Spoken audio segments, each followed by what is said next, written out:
wabarakatuh. Halo teman-teman, perkenalkan nama saya Nenden Repa Pauji dari program studi D3 Keuangan Perbankan dengan NPM 251310011.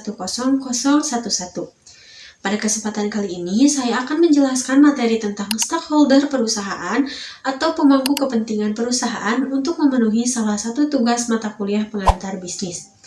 Oke, sebelumnya, stakeholder perusahaan itu apa sih? Jadi, teman-teman, stakeholder perusahaan merupakan semua pihak, baik pihak internal maupun pihak eksternal yang memiliki kepentingan dalam perusahaan dan dapat mempengaruhi atau dipengaruhi oleh aktivitas bisnisnya. Adapun menurut Primen, yaitu stakeholder adalah individu atau kelompok masyarakat yang dapat mempengaruhi atau dipengaruhi oleh pencapaian tujuan organisasi atau perusahaan. Jadi, kelompok atau individu itu dapat memiliki kemampuan untuk mempengaruhi bagaimana perusahaan mencapai tujuannya dan merasakan dampak dari tindakan pencapaian tujuan perusahaan. Contohnya, seperti karyawan yang mendapatkan bonus dari keuntungan perusahaan. Rumusan stakeholder. Rumusan stakeholder dibagi menjadi dua. Yang pertama, stakeholder dalam artian luas, yaitu kelompok atau individu-individu yang dapat mempengaruhi pencapaian tujuan perusahaan atau mereka yang dipengaruhi oleh kegiatan-kegiatan perusahaan pada saat perusahaan mengejar tujuannya. Adapun contoh-contoh stakeholder dalam artian luas, yang pertama, pesaing, yang kedua, serikat pekerja atau karyawan, yang ketiga, pelanggan, yang keempat, pemegang saham. Yang kedua yaitu stakeholder dalam artian sempit, yaitu kelompok atau individu-individu tertentu yang memiliki ketergantungan dalam mempertahankan keberlangsungan perusahaan. Adapun contoh-contoh stakeholder dalam artian sempit, yang pertama, karyawan. Tanpa karyawan, perusahaan tidak akan berjalan. Yang kedua, pelanggan. Tanpa pelanggan, perusahaan tidak akan mendapatkan pendapatan apalagi keuntungan. Yang ketiga, pemegang saham. Dan yang keempat, kreditur. Klasifikasi pemangku kepentingan atau stakeholder dibagi ke dalam dua kategori. Yang pertama, internal stakeholder, dan yang kedua, external stakeholder. Yang pertama yaitu internal stakeholder yang terdiri dari orang-orang yang memiliki kepentingan dan tuntutan terhadap sumber daya perusahaan serta berada dalam organisasi perusahaan.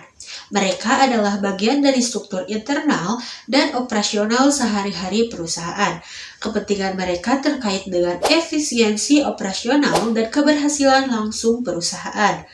Contoh dari internal stakeholder, yang pertama, karyawan, yaitu individu yang bekerja di perusahaan. Karyawan memiliki serangkaian tugas yang harus dilakukan sesuai dengan uraian jabatan yang telah ditentukan oleh perusahaan. Yang kedua, pemegang saham, yaitu para pemilik perusahaan yang memiliki tuntutan besar terhadap sumber daya perusahaan dan kepentingan utama mereka adalah keuntungan dan nilai saham yang meningkat. Yang ketiga, manajer, yaitu pekerja perusahaan yang bertanggung jawab untuk mengkoordinasi berbagai sumber daya organisasi dan memastikan tujuan perusahaan tercapai. Yang kedua yaitu external stakeholder. Sedangkan external stakeholder terdiri dari orang-orang maupun pihak-pihak yang bukan pemilik perusahaan dan bukan karyawan perusahaan tetapi memiliki kepentingan terhadap perusahaan dan atau dipengaruhi oleh keputusan serta tindakan yang dilakukan perusahaan. Mereka berinteraksi dengan perusahaan dari luar organisasi atau perusahaan. Mereka juga dapat mempengaruhi atau dipengaruhi melalui transaksi pasar atau opini publik. Adapun contoh eksternal stakeholder, yang pertama, pelanggan. Pelanggan bersedia menukar uang yang mereka miliki dengan produk yang dihasilkan perusahaan. Yang kedua, pemasok. Semakin tingginya tingkat persaingan antara industri telah mengakibatkan peran pemasok semakin penting bagi perusahaan. Dan yang ketiga, kreditur. Kreditur menyediakan sumber daya keuangan untuk digunakan di dalam kegiatan perusahaan. Yang keempat, pemerintah. Pemerintah sangat berkepentingan untuk memajukan dunia usaha di Indonesia karena dengan semakin berkembangnya dunia usaha, selain akan meningkatkan lapangan pekerjaan dan pendapatan berkapita, berarti akan semakin meningkatnya penerimaan pajak pemerintah. Yang kelima, serikat pekerja. Para pekerja bersedia untuk bekerja di perusahaan karena memiliki kepentingan. Misalnya, mereka menginginkan gaji dan jenjang karir yang menarik. Yang keenam, masyarakat umum. Masyarakat umum suatu negara juga menginginkan agar perusahaan melakukan aktivitas bisnisnya dengan memenuhi tanggung jawab sosial dan mengharapkan perusahaan untuk menahan diri dari berbagai tindak yang akan mengakibatkan kerugian terhadap pemangku kepentingan. Yang ketujuh, media. Media memiliki kepentingan terhadap perusahaan karena dunia bisnis merupakan pemasang iklan utama maupun aktivitas promosi lainnya yang sangat menunjang kelangsungan bisnis media.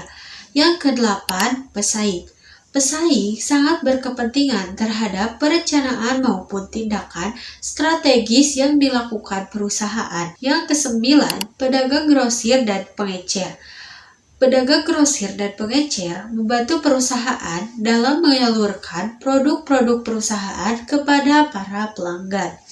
Oke teman-teman, dari semua materi yang telah disampaikan dapat disimpulkan bahwa pengelolaan stakeholder bukanlah sekadar tugas administrasi, melainkan filosofi bisnis strategis.